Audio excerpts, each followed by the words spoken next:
My biggest fear about today's episode was that Barbara was going to be in it. So yes, everybody, today I'm going to be talking about Gotham, episode 14, season 1, The Fearsome Dr. Crane.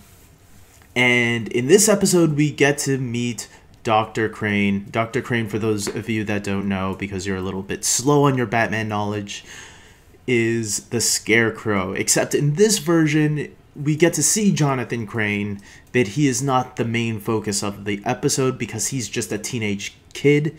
And it's actually his father who is the man behind the crimes.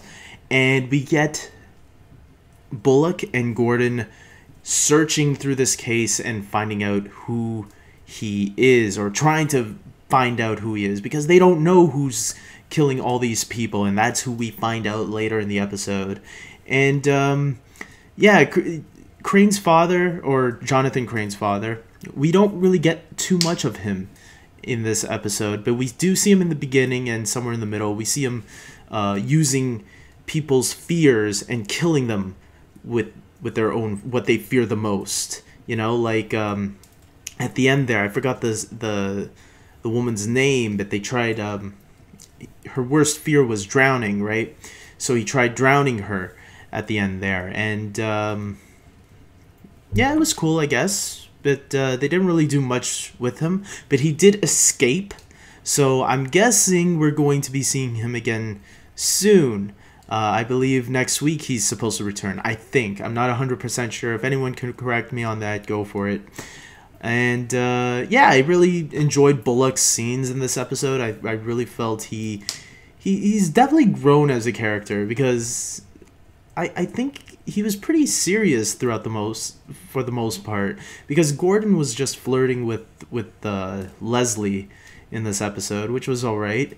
Their last scene at the end there was kind of cheesy. My brother was watching it with me, and he was like, he just shook his head at that line that Gordon said, and then when they were both kissing in front of everybody and everyone's like watching, like, okay, cheesy, but whatever, moving on.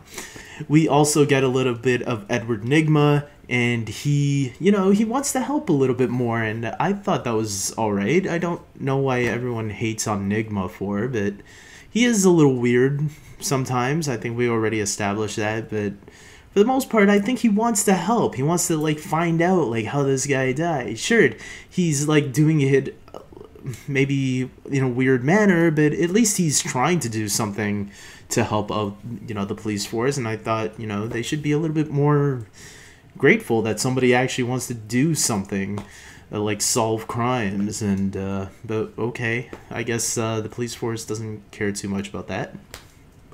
We also got a little bit of Selena in this episode, Selena Kyle, or Kat, but thankfully they haven't been calling her that much lately.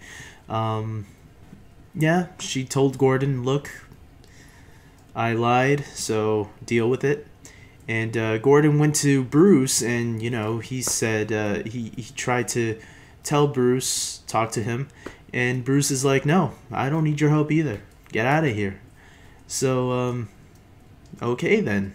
That settles that, I guess. I think they could have settled that all in the last episode, but for some reason they wanted to save some of it for this episode, maybe to give the kid characters some time, because it felt like their scenes were kind of just in here for the sake of having the kids in the episode. I don't know if that's true, but now it starts to feel like they're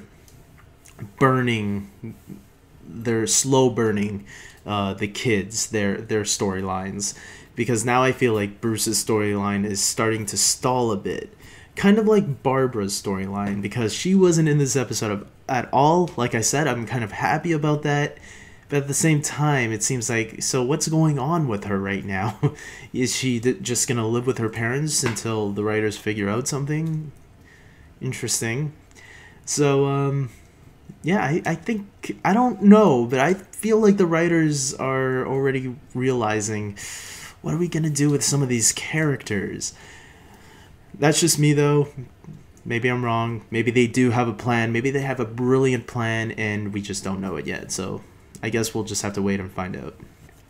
Lastly, we got Maroni getting a call from Fish Mooney telling him that the Penguin is working for Falcone.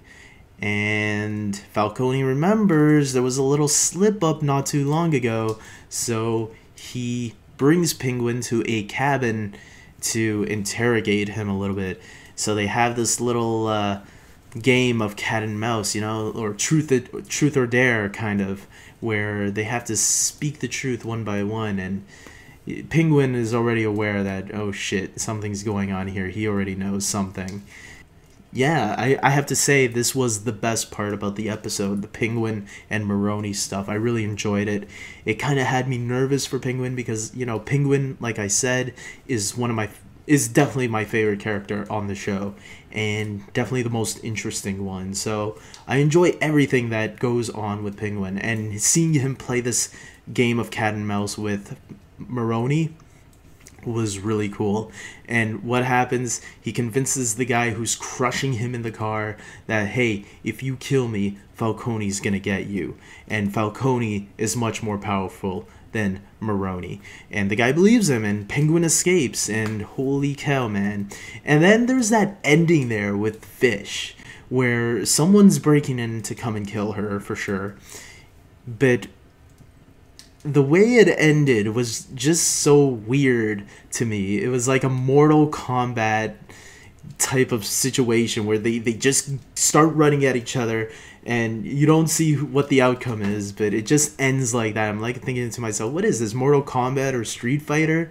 I have no idea. But anyways, for the most part, I am giving this episode an 8 out of 10. Despite some of the cheesy moments, it was a good episode. I really enjoyed it. So it wasn't the best, but the Penguin stuff was awesome. I love the Penguin stuff. I enjoyed the Bullock stuff, him investigating who this murderer was.